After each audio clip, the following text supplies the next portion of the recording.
Salam saudara dikasihi Tuhan. Pada hari ini saya ingin mengajak saudara belajar firman Tuhan dalam Amsal 24 ayat 16. Firman Tuhan berkata, sebab 7 kali orang benar jatuh, namun ia bangun kembali.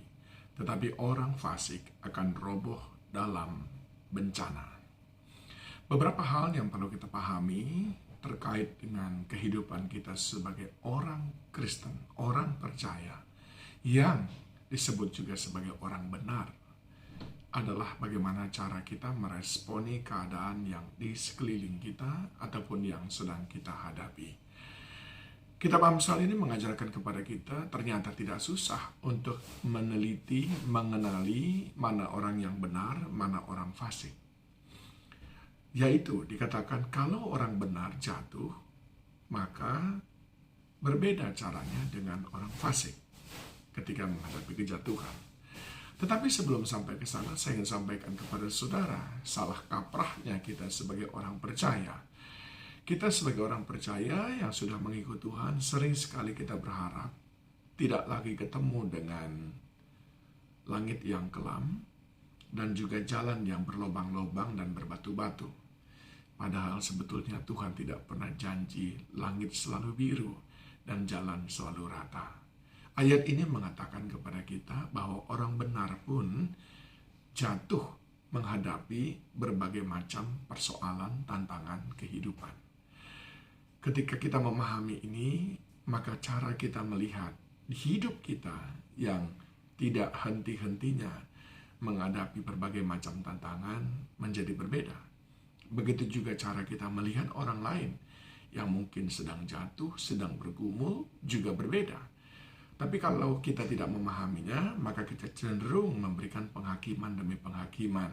Termasuk menghakimi diri kita sendiri ketika kita menghadapi banyak tantangan, kita berpikir, Tuhan tidak sedang berpihak kepada saya. Atau doa saya sudah tidak didengar Tuhan lagi.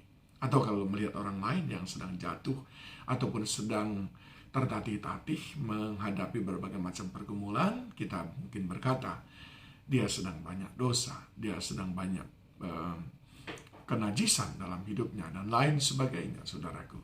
Bahkan murid-murid Tuhan Yesus pun pernah menuduh demikian ketika ada bertemu dengan seorang yang buta. Murid-murid berkata, siapa yang berdosa itu, orang tuanya kah atau dirinya sendiri? Saudaraku yang dikasihi Tuhan, mari kita dewasa di dalam mengikut Tuhan Yesus.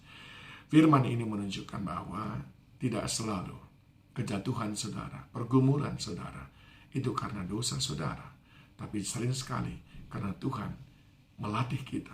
Sering sekali karena Tuhan ingin melihat respon kita. Nah, yang kedua, saudaraku, yang terpenting adalah bagaimana cara kita merespon kejatuhan. Orang benar tentu merespon kejatuhan dengan cara memetik pelajaran. Tetapi orang fasik merespon kejatuhan dengan bersungut-sungut, bahkan mencari kambing hitam. Tetapi orang benar akan selalu mengintrospeksi diri, lalu memetik pelajaran dari sana. Dan yang ketiga, saudaraku, orang benar kalau jatuh, dia akan bangkit kembali. Sebab dia tahu, takdirnya bukan pada kejatuhan, takdirnya adalah pada kemenangan. Sebab dia tahu, yang Tuhan janjikan masa depan yang indah, penuh pengharapan. Tetapi orang fasik ketika dia sudah jatuh, dia berpikir, ya sudah, ini adalah akhir daripada hidup saya. Never give up adalah milik orang-orang yang tahu destininya, takdirnya, yaitu masa depan yang indah, penuh pengharapan. Saudara, orang benar dan orang fasik berbeda sekali caranya melihat pergumulan-pergumulan dalam kehidupan ini. Mari introspeksi diri kita. Apakah cara kita sudah benar? Kalau sedang menghadapi berbagai macam pergumulan, bukan Tuhan sedang benci kepada saudara, tapi mungkin dia sedang ingin melatih saudara. Mungkin juga sedang ingin melihat respon saudara. Apakah saudara sudah menjadi orang benar atau belum? Kiranya firman ini membuat kita berkata, never give up. Aku tidak akan pernah menyerah. Masalah berbagai macam pergumulan dan lain sebagainya adalah cara Tuhan melihat siapa aku yang sebenarnya. Tuhan Yesus memberkati kita.